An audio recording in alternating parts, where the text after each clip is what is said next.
The Bible says quite a bit about how slaves are to be treated, which set a standard that was much higher than the different cultures of the day. But why didn't God just come right out and command that people should have nothing to do with slavery and put an end to it right then and there?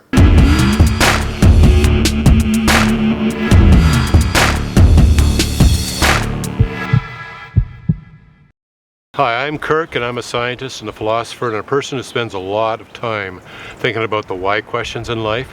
So if you're interested in discussions pertaining to God, science, and life, then please subscribe to my channel here, where I'll be posting on a regular basis. You can also subscribe to my social media accounts, and the links are below. A number of years ago, I took a graduate course in philosophy focusing on theories of justice and punishment. The course was led by Dr. Arthur Schaefer, who has been a frequent guest of news anchors on questions to do with ethics. One afternoon, while we were discussing a law that seemed a bit inadequate, a student asked a question that ended up shedding a whole new level of light on what constitutes good laws and bad laws. The question was, why can't we just draft a law that defines the ideal perfect behavior and expect people to comply with that? Before I tell you what Schaefer said in response, have you thought about this yourself? Why might it be a bad idea to draft laws that define a perfect standard? Well, Dr. Schaefer responded by pointing out that you can draft a law that defines perfect behavior, but if the general population thinks it is unreasonable, they will not comply with that law, which in turn will produce an increased contempt for the law in general. Perhaps a recent case in point is the large number of COVID restriction laws that varied region by region and week to week. Many people rigidly obeyed these laws, but a very hefty percentage began a lifestyle of quiet non-compliance because they saw some of those laws as unreasonable or even an immoral infringement on basic human rights. One person told me, who has lived a very law-abiding life up to this point, that they had broken the law more times in the last 6 months than during the rest of their life combined. If a law seems unreasonable to a culture, they will simply ignore that law, which in turn will produce disrespect for the law in general. Thus, what might seem to be a perfect law defining perfect behavior may actually result in increased lawlessness and suffering. So the question to think about is this: what are the implications for God's laws on slavery, which He gave to ancient cultures, when we think about what we've just looked at? Before we dive into what God said about slavery in the Bible, it's helpful to spend a moment getting a better idea of the culture within which those commands were made, so that we can get a bit of an idea of where the bar was before God gave the commands in the Old Testament to the Jewish people and where it was after He gave the commands. Just 3 months before they arrived at Mount Sinai, the Hebrew people had lived under brutal slavery in Egypt. All of them were escaped slaves from a system where they had been worked to the extreme, to the point where they could not even accomplish what they were being ordered to do, and flogged if they did not. Even more obscene was that they were required to kill their own male babies immediately after they were born. They were regarded as worthless other than the work that they could perform under forced slavery. The exodus of the Hebrew people from Egypt around 3,400 years ago was a massive exit of hundreds of thousands of people who had been born and raised as slaves and brutally treated, just as I mentioned. It would not be reasonable to assume that slaves who had lived under such dehumanizing conditions would treat other slaves any differently from what they were used to. What they had endured in Egypt would have seemed normal to them, since they had never known anything different. It was within that context that God gave commands in the Old Testament on how to treat slaves, which set a standard so high within their cultural context that we see later on that they often fell short of obeying them. First of all, we have no English word to properly translate the Hebrew concept of a servant or slave as described at Mount Sinai. The word slave often invokes horrible pictures of maltreatment on the cotton plantations in the southern USA in the early 1800s. This was not like that. I mean the commands given at Mount Sinai. And let's look at two examples. The most common type of servant or slave was where a person sold their services for a 6-year term. They were paid in advance and therefore obligated to provide the promised 6 years of work or pay back what was remaining in their contract. If we look at minimum wage today, the young man would receive approximately $115,000 in advance. The requirement was that the servant or slave was free to go at the beginning of the 7th year, unless he loved his employer so much that he wished to serve him for the remainder of his life. But that was his free choice. Perhaps most important to mention is God's command at Mount Sinai with regard to escaped slaves. Here's what God said: "You shall not hand over to his master a slave who has escaped from his master to you. He shall live with you in your midst, in the place where he shall choose, in one of your towns where it pleases him. You shall not mistreat him." I'd like to think about that for a few seconds. Do you realize what that command meant? Basically, it was up to the slave as to whether he or she thought it was in their best interest to stay with the family they served or to leave. Let's think about this. What would have happened in those southern cotton plantations if that law had been in effect? I imagine those plantations would be empty of slaves within a few days, unless they were treated so well that they decided to stay. Much more can be said about God's commands to do with slaves at Mount Sinai, so if you're interested, please check out my much more detailed article in the links below. But that raises another question.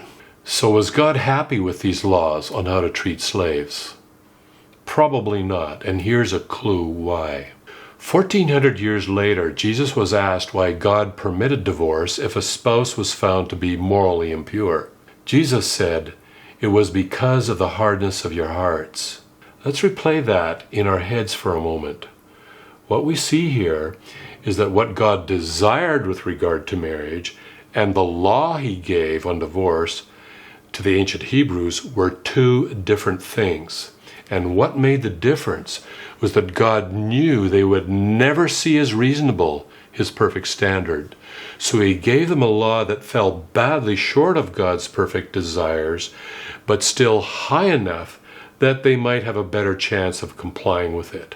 Does this remind you of what Dr. Schaefer said about drafting laws that people think are reasonable rather than laws that define the perfect standard?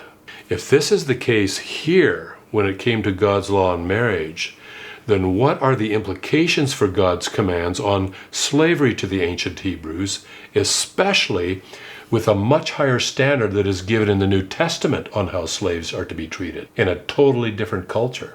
Jesus was making it crystal clear that at least some of the laws given at Mount Sinai were not what God wanted, but were given to establish a minimum standard, with emphasis on the word minimum.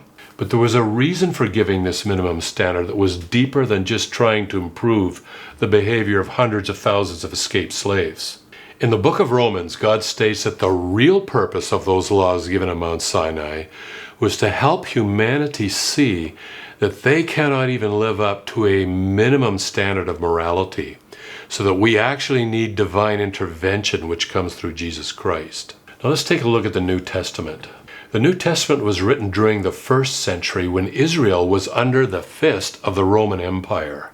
The cultural context of slavery at that time was radically different from what the Hebrew nation had just escaped from 3 months prior to Mount Sinai in the Old Testament. In the 1st century, Roman slaves were paid a small wage which they could save up to eventually purchase their freedom if they wished. Not all slaves wanted freedom, however, if the prospect of finding employment as a freedman was slim. They could also own property which, even though they were owned by their masters, the slaves could use that property as their own. The Roman slaves came from areas that were conquered by the Roman Empire, including Europe, Asia Minor, Greece, the Middle East, and North Africa. Some of the captured slaves could be highly skilled and educated. Such slaves were permitted to earn additional income. For example, the Roman statesman and scholar Cicero had a high-ranking slave, Tiro, who accumulated enough wealth to acquire his own country estate where he retired. Throughout the first century, more laws were instituted by Rome to improve the well-being of slaves. So the obvious question is, why didn't God just command the Christians to simply let all their slaves go free? Well, there were two problems with that. First of all, as I mentioned earlier, not all slaves wanted freedom if they were doubtful of being able to provide a living for themselves on their own. But Roman law prevented releasing too many slaves. And that is the second, more significant problem. A Roman law passed in 2 BC limited the number of slaves that a person could set free. A person who had 3 slaves could only set free 2 of them. If they owned between 4 and 10 slaves, they were only permitted to set free half of them. For 11 to 30 slaves, only a third could be given their freedom. So if someone released all their slaves, they would be apprehended and returned or sold to other masters.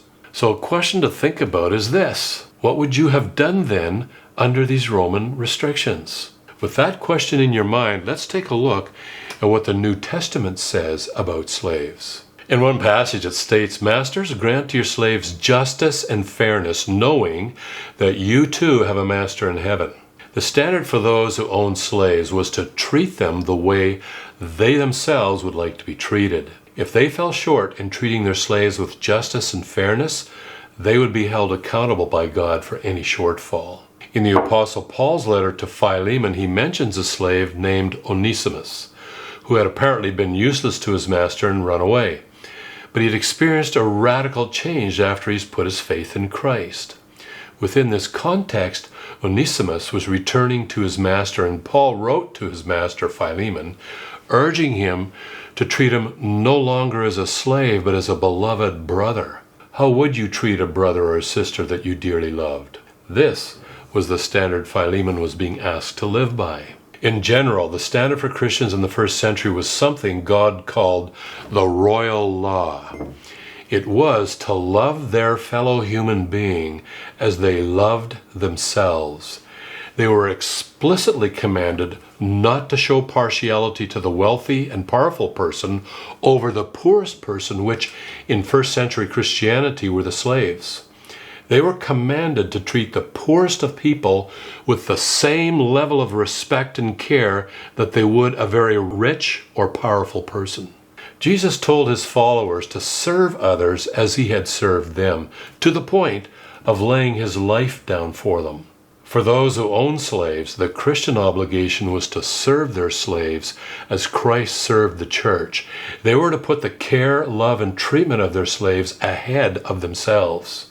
Slaves were to be regarded as human beings created in the image and likeness of God. Finally, in Paul's letter to the Christians in the city of Corinth, he writes to the slaves saying that if they're able to gain their freedom, then they should go ahead and do it. God's desire was that they should be free. This in turn provided direction to the Christians in the first century Roman Empire to release as many slaves as they were permitted to, and if they could not, they should treat them as they themselves would desire to be treated.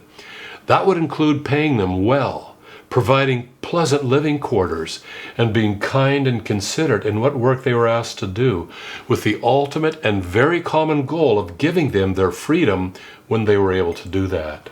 The thing I find absolutely fascinating in the New Testament is that, according to Christ, if you wanted to become truly great, then you must become, as he put it, servant of all. What do you think of what he said? To clarify, you and I don't have any slaves or servants, but have you considered how you might serve those who are all around you every day? I personally have found a real freedom in thinking of myself as a servant of God, put in this world to serve those people around me. So here's a question to consider. Most American slave owners with cotton plantations in the early 1800s claimed to be Christians, yet were colossal failures at living up to God's commands in the New Testament. Given what you have heard in this short video, do you actually think they were sincerely trying to live by what they read in the Bible? Or did they try to make the Bible fit their culture instead? Well, don't forget to check out my more detailed article on this topic. And if you found this video helpful, please give it a like. Well, I hope you enjoyed the video, or at least found it thought-provoking. And if you did, please share it, or you can leave a comment in the section below. And also, don't forget to hit the like button.